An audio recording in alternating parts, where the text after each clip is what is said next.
Que el Dios del cielo bendiga tu alma en este momento. Esta mascarilla me protege del coronavirus, pero jamás ni nunca me puede proteger de la plaga, de la peor plaga que le acontece al ser humano.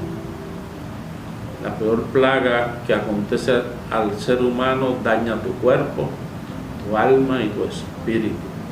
Te quita la felicidad, te quita la paz y la tranquilidad. Y sabemos que esa plaga se llama el pecado, que no viene de fuera del hombre, sino que sale de dentro de su corazón. El hombre jamás ha podido establecer y determinar el antídoto para esa plaga. Pero el Señor, juez justo, sí ha provisto para liberar al hombre de esa terrible plaga. Y encomendó a nuestro Señor, a Jesús de Nazaret, a que le diera al hombre las herramientas, a que capacitara al hombre para poder defenderse de esa plaga del pecado que tanto daño nos hace. Y es por eso que el Señor Jesucristo ofreció su vida en propiciación por nuestras almas. Compró a precio de sangre nuestra salvación. Esta mascarilla me protege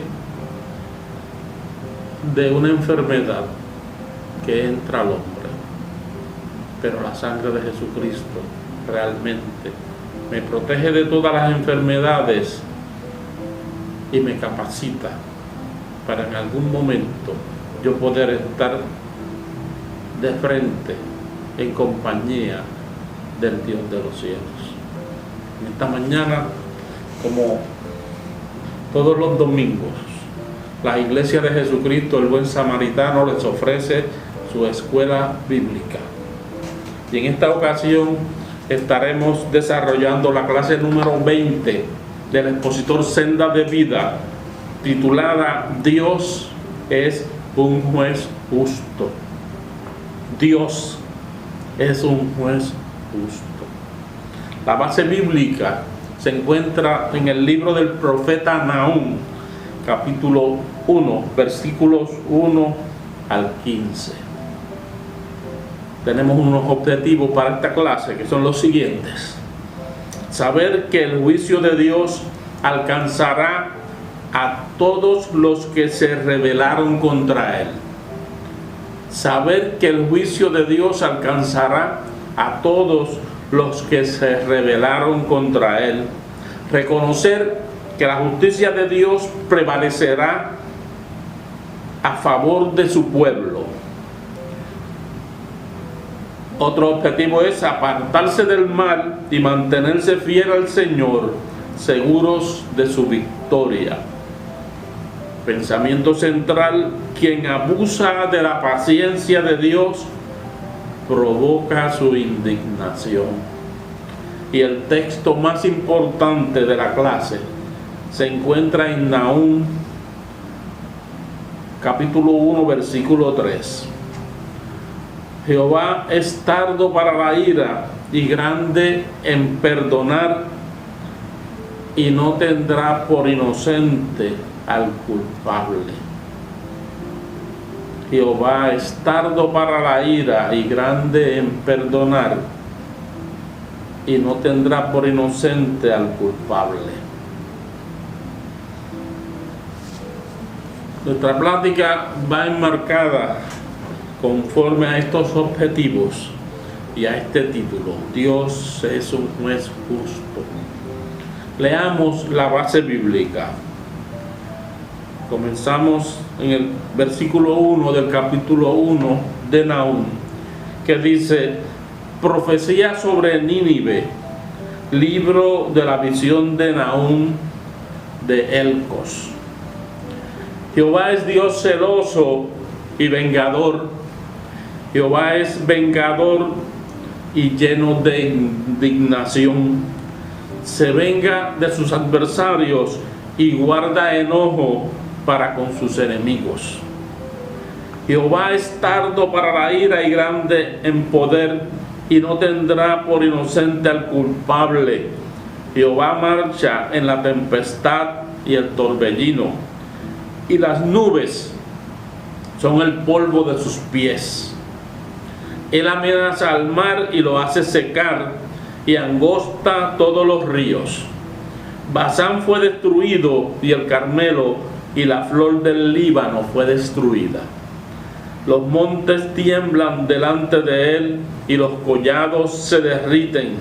La tierra se conmueve a su presencia, y el mundo y todos los que en él hay. La tierra se conmueve a su presencia, y el mundo y todos los que en él habitan.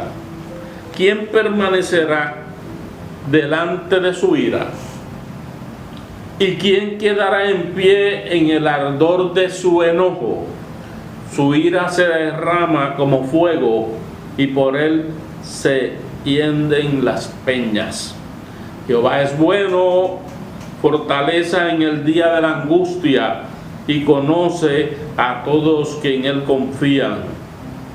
Mas con inundación impetuosa consumirá a sus adversarios, y tinieblas perseguirán a sus enemigos.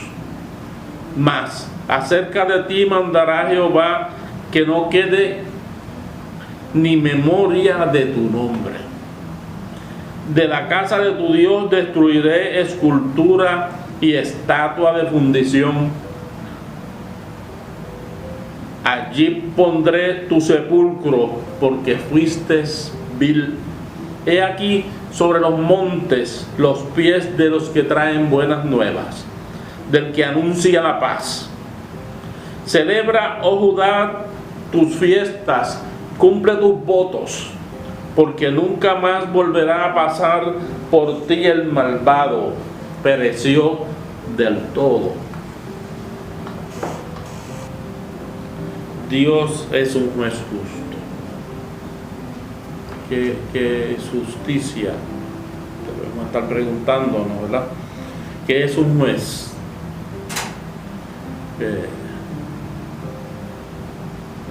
Se habla mucho sobre el amor de Dios, sobre la bondad de Dios, sobre la misericordia del Señor. Dios es bueno, y sin duda que Dios es bueno, pero no debemos equivocarnos sobre la bondad de Dios. Hay personas que dicen, tú le das a Dios 100 y Él te devuelve 200. Dios te cuida, Dios te protege. Y nos gusta siempre hablar de las responsabilidades que Dios tiene con nosotros. Si Él es Dios, si Él es mi Dios, me debe ayudar en todo. No debe permitir que yo pase por momentos de sufrimiento. Él no puede dejar que yo sufra. Y seguimos abundando sobre esta fase de la bondad de Dios, del cuidado de Dios para con sus hijos. Y nos olvidamos del otro lado de Dios. Nos olvidamos de además de lo bueno y bondadoso que Él es, sigue siendo Dios. Él es el Señor. Y pensamos siempre en las dádivas de Dios y nos olvidamos de la obediencia que nosotros le debemos a Él. Nos olvidamos de la parte nuestra para con nuestros hermanos, para con nuestros familiares. Nos olvidamos de la parte nuestra con la raza humana y siempre enfatizamos las cosas buenas de Dios. Y no es que vaya a hablar de las cosas malas de Dios, ¿verdad? Porque eres todo bondad. Pero hay áreas que tal vez no nos gusten mucho, no que sean malas, pero que tal vez no nos gusten mucho con relación al Señor. En esta clase vamos a hablar sobre la ira de Dios, ¿verdad? Que son temas que nunca nos gusta hablar de ellos, sobre el enojo de Dios, sobre los castigos de Dios. Cuando me estaba preparando para dar esta clase, haciendo mis lecturas, no me fue muy bien, porque aquí dice: Jehová es celoso y vengador. Y siempre pensamos que los celos son malos, que los celos son del diablo, que no es correcto uno vengarse. Y los primeros versículos de esta clase dice que Dios es celoso y vengador. Y yo, ¿y cómo es esto? ¿Cómo es esto? Hay que entonces analizar un poquito más la clase bíblica. Y a eso es que yo los invito.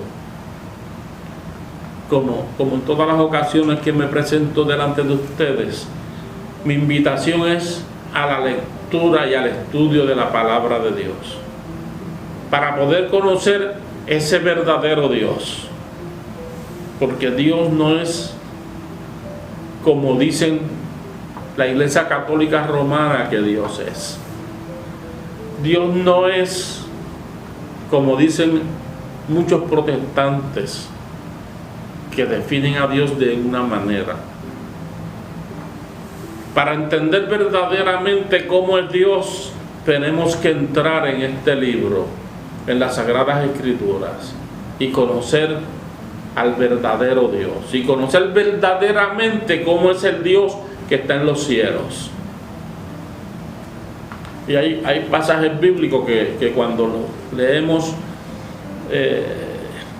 como una mera lectura, como que no entendemos cómo es eso de que Dios es celoso. Si cuando nos ponemos a analizar aquellas personas que decimos que son celosos, aquellas mujeres celosas, aquellos hombres celosos, wow, nos damos cuenta que los celos no es nada bueno. Y aquí dice este pasaje que Dios es celoso. Y hablamos de que hay que perdonar versus la venganza, ¿verdad? Y este pasaje dice que Dios es nuestro vengador, que Dios es vengador. Vamos a entonces, primeramente, analizar unos hechos históricos, los que se basa la clase de hoy, y vamos a hablar sobre los celos y sobre la venganza de Dios. Los invito a que recordemos al profeta Jonás. Dice la palabra que Jonás entró a la ciudad de Nínive llevando un mensaje de juicio. Jonás le indicaba a esta ciudad que en 40 días iba a ser destruida. Nínive, una ciudad fortificada, una ciudad enorme. Se dice que se necesitaban, si tú comenzabas en un extremo de la ciudad, caminabas durante 3 días completos para poderla cruzar de un lado a otro. Extensa, una ciudad enorme, con murallas de 100 pies de alto. Las murallas eran de un espesor que por el tope de la muralla se dice que podían caminar, correr carros de caballo. A lo largo de todas esas murallas habían 1200 torres. Esto eran guarniciones militares para proteger la ciudad. Eran lo que llamamos una ciudad inexpugnable. Nínive era la capital del imperio asirio, de uno de los imperios grandes y sanguinarios de la época antigua. Y el Señor envía al profeta Jonás a predicarle que tenían que arrepentirse porque su actuar era incorrecto delante del Señor. Y sabemos esta historia. La ciudad de Nínive se arrepintió, corrigió su actuar, dejó de hacer aquellas cosas que le desagradaban al Altísimo, y el Señor tuvo misericordia de ellos. Y ahí entramos, ¿verdad? En la parte buena de Dios, que es misericordioso. Y todos queremos hablar de esa misericordia de Dios. El mismo Jonás decía: yo me arriesgo a ir a predicar a esta ciudad, y como tú eres tan bueno, si ellos se arrepienten, tú los vas a perdonar. Y si no se arrepienten, ellos me van a matar a mí. Así es que para Nínive yo no voy, dijo Jonás. Pero la realidad es que Jonás tuvo que ir a Nínive en obediencia a Dios. Y de 40 días que Dios había ofrecido a esta ciudad un castigo debido a su arrepentimiento, esta ciudad sobrevivió 150 años. Pero al cabo de estos 150 años encontramos que Nínive volvió a apartarse de los requerimientos del Dios Altísimo. Y entonces el Señor tiene que reclutar al profeta Nahum para llevarle un mensaje. Y es por eso que en el versículo 1 de esta clase dice: profecía sobre Nínive, libro de la visión de Nahum de Elcos. El Señor, de una aldea al norte del mar de Galilea, fue y reclutó al profeta Nahum para que le llevara un mensaje a la ciudad de Nínive, bien al norte, al lado del río Tigris y el río Éufrates, en el oriente. Hasta allá fue el profeta Nahum a llevarle un mensaje a esta ciudad cuyo ejército era de los más sanguinarios de la historia. Y aquí vemos que Dios le envía un mensaje a Nínive, que tiene que arrepentirse, que tiene que corregir sus actos. Y aquí la historia es un poco diferente a lo que aconteció con el profeta Jonás. A los 18 años, luego del mensaje del profeta Nahum, Nínive fue destruida. Aquella ciudad que se creían todopoderosos debido a las fortificaciones que tenían, Dios les indicó que iba a ser destruida esta ciudad. Y como todas estas personas que cuando están en su opulencia, cuando están en el cenit de su poder, no aceptan ni creen mensajes negativos aunque bajen del cielo.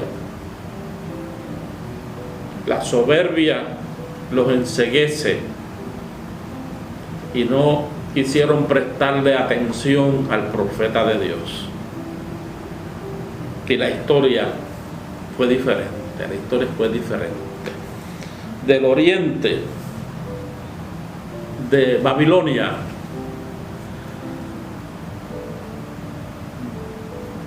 de los medopersas, deciden entonces moverse hasta Nínive y atacan esta ciudad. Estas dos grandes potencias mundiales atacan al imperio asirio, que hasta ese momento eran los que dictaban las pautas en cuanto al poder y en cuanto al poderío a nivel mundial. Estos dos pueblos se ponen de acuerdo y atacan a Nínive, y están 3 años rodeando la ciudad de Nínive, y por más intentos que hicieron, no pudieron tomarla, porque realmente era una ciudad inexpugnable. Pero los ninivitas no contaban con que el Dios del cielo había decretado juicio en contra de ellos. Y aun cuando estos dos poderosos ejércitos los asediaron, los atacaron, no pudieron. Pero ¿qué pasó cuando intervino el Todopoderoso Dios? Dice la historia que el río Tigris se salió de su cauce y azotó en contra de las murallas de Nínive y derribó parte de esas murallas. Y por ahí, por donde entró el río, también entraron los ejércitos de Babilonia y los medo-persas. Y ese fue el fin de esta ciudad, que se creía inexpugnable, porque el Dios de los cielos decretó juicio en contra de ella. Y esa es la parte que no nos gusta hablar del Creador, su justicia. No nos gusta hablar de su justicia. ¿Y qué justicia? Es darle a cada cual lo que se merece. Es pagarle a cada cual por lo que trabajó. Y en esta ocasión vemos a una ciudad que anteriormente Dios tuvo misericordia de ella y le prolongó su existencia por nada menos que por 150 años. Pero en esta ocasión, luego del mensaje del profeta, a los 18 años, Nínive sucumbió y fue destruida y dejó de ser una ciudad. Esta destrucción fue de tal manera que cuando Alejandro Magno movió sus ejércitos hacia el oriente en dirección a Babilonia, pasó por donde existió esta ciudad, y él dijo: pues aquí no parece que haya existido una ciudad tan fuerte y poderosa, porque el Señor determinó exterminarla, destruirla. Y eso lo podemos verlo en alguno de los próximos textos que vamos a pasar a explicarles. Nínive fue destruida por Babilonia y los medopersas, ayudados por la mano divina, cuando el río Tigris destruye parte de las murallas de esta ciudad. Porque Jehová es Dios celoso y vengador. Jehová es vengador y lleno de indignación. Se venga de sus adversarios y guarda enojo para sus enemigos. Celoso Dios. Debemos ver este asunto de los celos de 3 maneras diferentes. Es celoso aquel que desconfía de su pareja y ve cosas donde no hay. Los celos provocan desconfianza, pero también los celos, se dice que una persona es bien celosa cuando tiene un cuidado excesivo sobre algo o sobre alguien. Muchas veces ese cuidado excesivo se convierte en el celo que es dañino, porque entonces comienza la desconfianza sobre la persona amada. Por lo tanto, vemos que el que es desconfiado y esa desconfianza la producen los celos, pues eso es dañino. Pero aquel que es celoso en cuanto a cuidar a su ser amado, pues lo vemos bonito, ¿verdad? Y lo queremos. Pero también hay otra parte, otro ángulo de los celos, y es cuando verdaderamente el ser amado es infiel. Y los celos entonces nos provocan ira y enojo.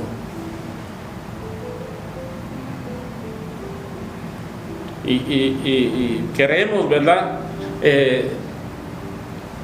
actuar en contra de esa infidelidad. Y en ese aspecto es que encontramos que Dios es celoso, porque Él no tolera infidelidades. Y cuando el hombre le es infiel a Él, Él se convierte en una persona celosa.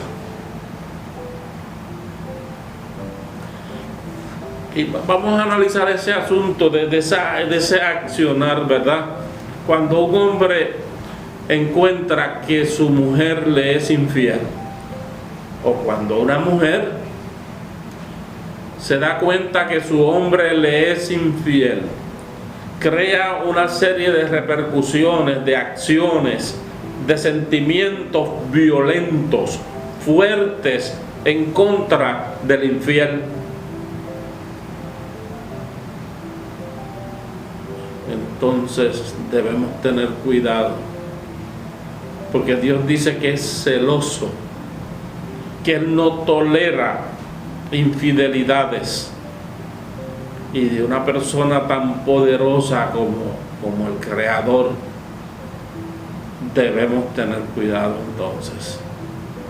Estas palabras son palabras fuertes de Dios. Él dice que Él es celoso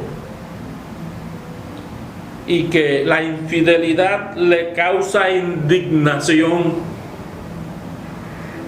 Luego entonces tenemos que tener cuidado de esa persona, que si está molesta nos puede causar daño.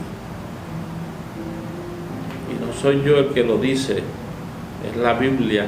Dice que Dios es celoso, que no tolera que le sean infieles.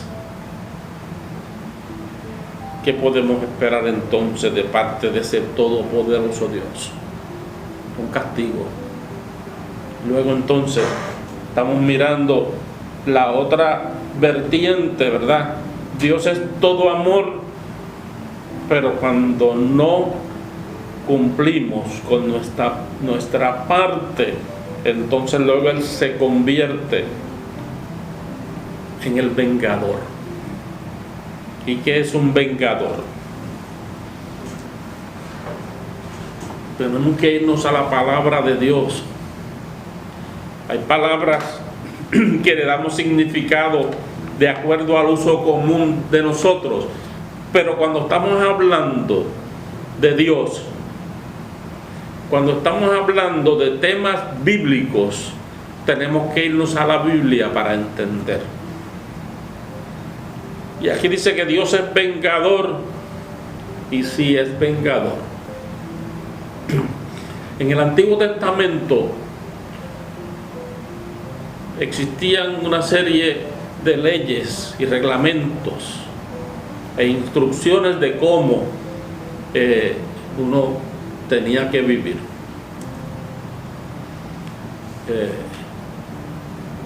Y en la institución del vengador es de esta forma. Existía cuando alguien lastimaba, le hacía daño a una persona,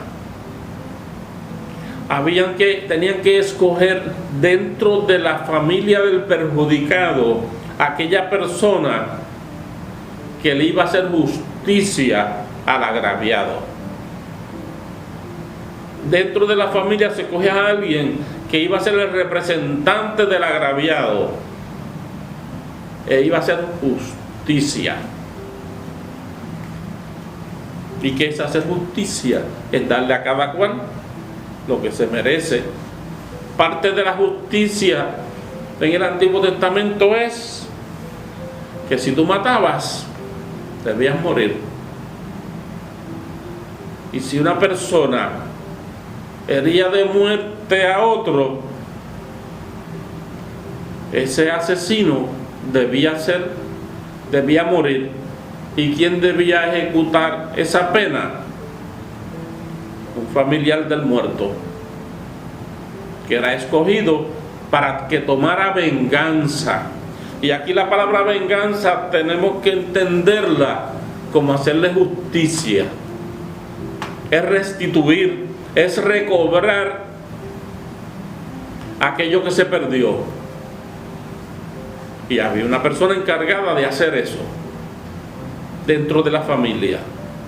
La persona que estuviese capacitada para ejecutar esa sentencia. Y en este sentido es que Dios, aquí dice Jehová es Dios celoso y vengador. Jehová es vengador y lleno de indignación, se venga de sus adversarios y guarda enojo para sus enemigos. Entonces, ¿qué está haciendo Dios aquí? Está haciendo justicia. Le está dando a cada cual lo que se merece. Y desde ese punto de vista es que estamos hablando de que Dios toma venganza. Dios hace justicia. No estamos hablando de la venganza producto del odio, de tú querer hacer daño a aquel que te hizo daño sencillamente por hacerle daño. No, aquí estamos hablando de compensar. Dios compensa cuando tú haces las cosas bien, y cuando las haces mal también te compensa, porque si no, no sería justo.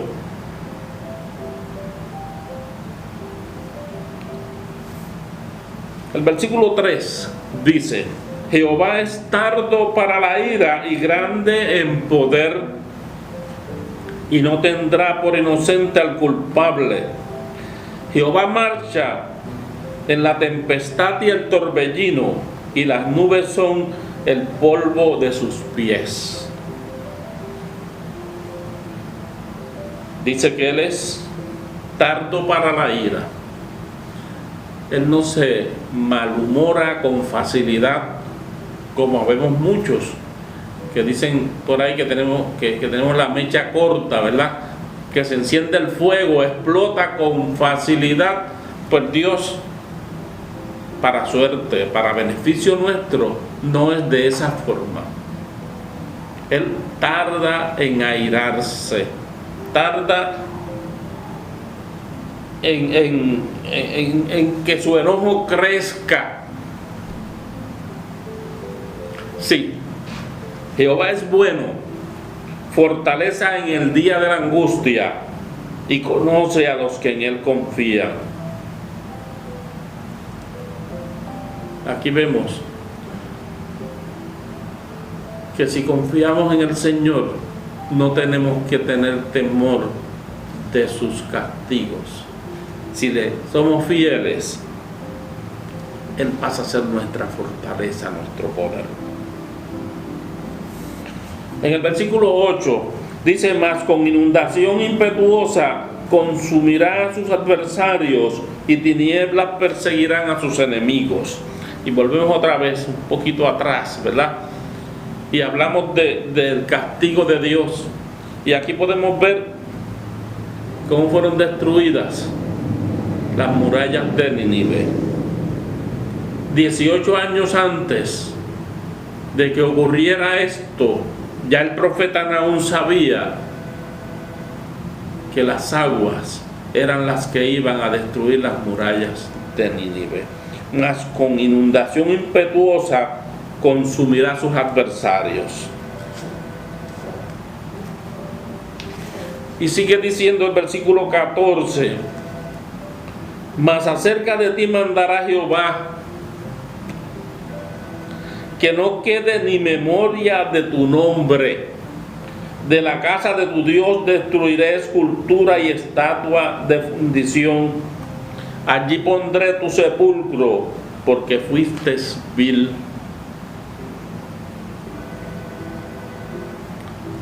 Nínive. Sabemos de Nínive porque aparece en la palabra de Dios. Si no, desconoceríamos totalmente ese nombre. Conocemos que fue objeto de la misericordia de Dios, y conocemos de él, de esta ciudad, que fue objeto del juicio de Dios.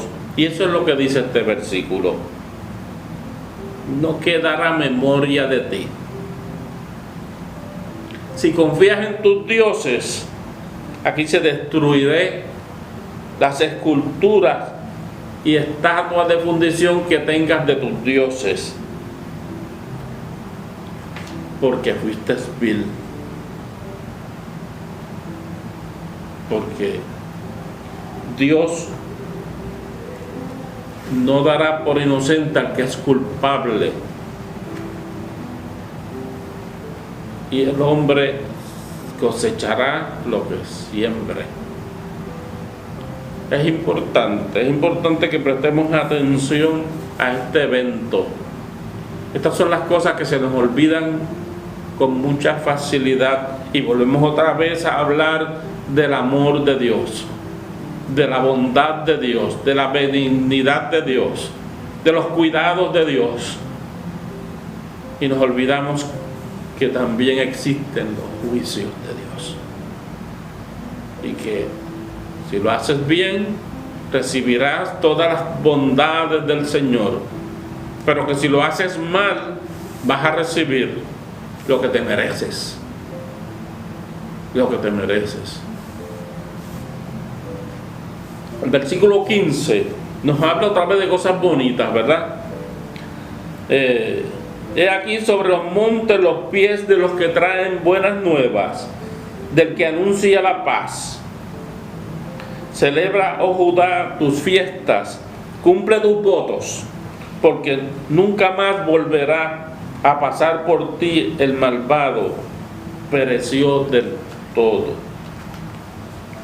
Este es un versículo bien bonito. Me recuerda a Capernaum. Capernaum fue la ciudad donde Jesús estableció como diríamos, sus cuarteles generales.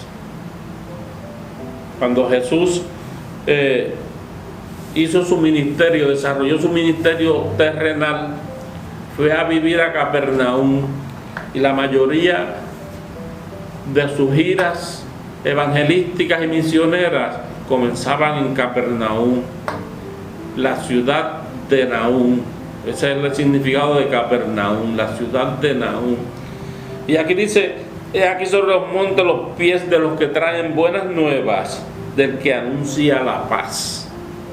Y de la ciudad de Nahum salieron muchos mensajeros dirigidos por el maestro de Galilea para llevar buenas nuevas de salvación a toda la humanidad. También en esta ocasión nos volvemos otra vez al tiempo de Nínive. Y este juicio, esta sentencia que Dios emite en contra de Nínive y del imperio asirio, le daba tranquilidad y paz al reino de Judá. En la Biblia podemos encontrar eventos en los cuales los asirios atacaron al pueblo de Dios. En sus primeras incursiones, los asirios fueron los que destruyeron al reino del norte, al reino de Israel, a Efraín. Los asirios fueron los que arrasaron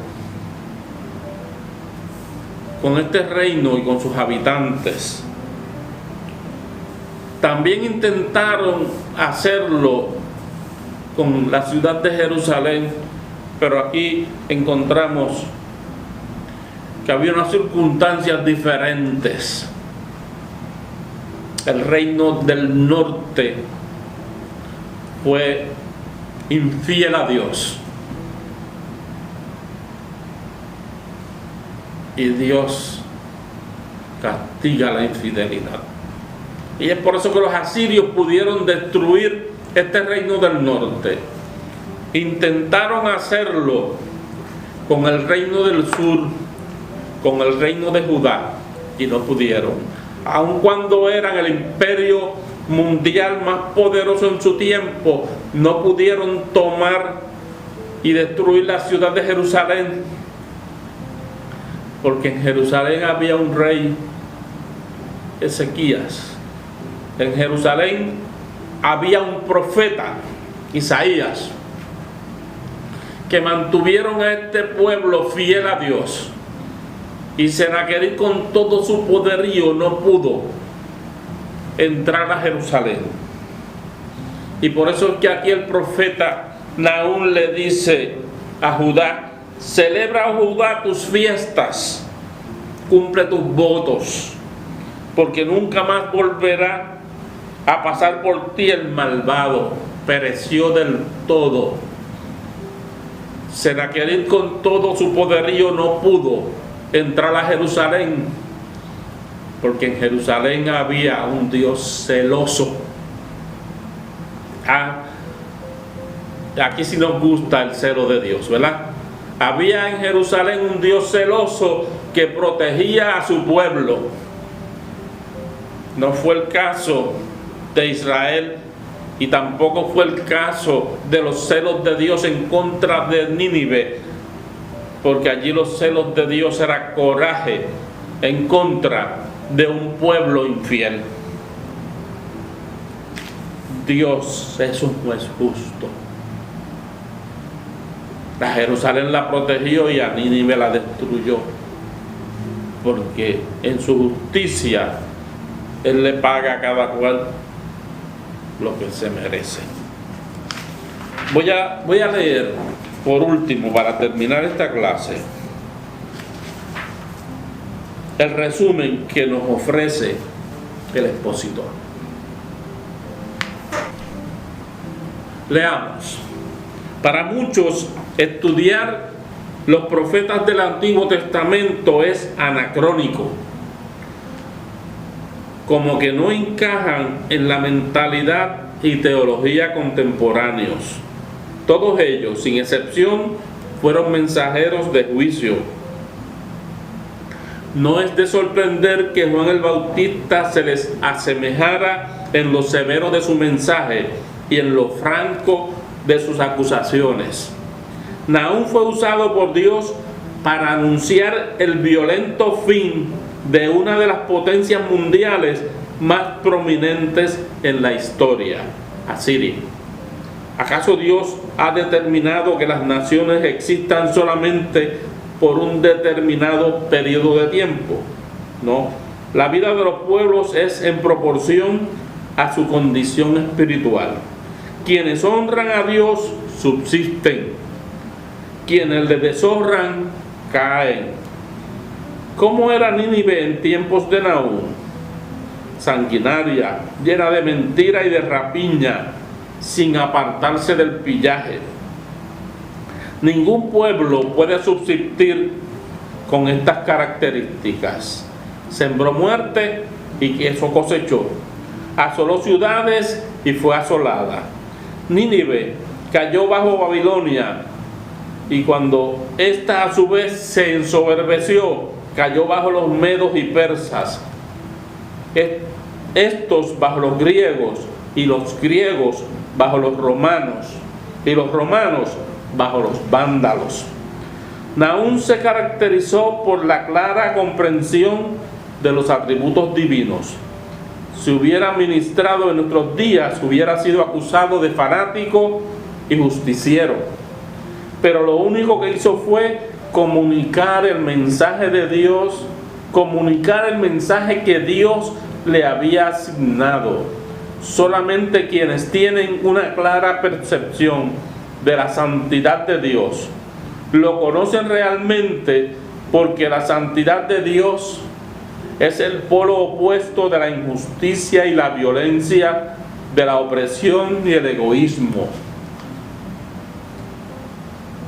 Nuestra lección nos ofreció otra enseñanza. Aquellos que son humildes y tienen un corazón quebrantado serán socorridos por Dios, ya que Jehová es bueno, fortaleza en el día de la angustia y conoce a los que en Él confían.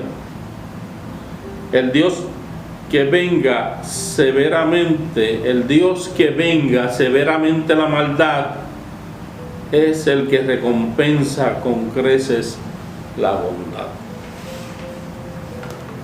Dios emite juicios y da castigos. La humanidad en estos momentos está azotada por el coronavirus y nos protegemos con esta máscara.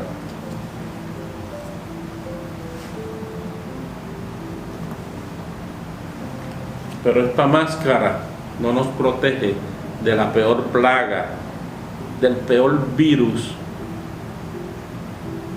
que tiene la raza humana. Yo los invito a que escapemos de la ira de Dios, escapemos de los castigos que Dios ha determinado para la raza humana, para aquellos que no le son fieles. Yo les invito que no usen una máscara, sino que acepten el sacrificio, la sangre de Jesucristo, para que verdaderamente estemos protegidos y nuestra vida se prolongue hasta la eternidad. Dios es un Dios justo.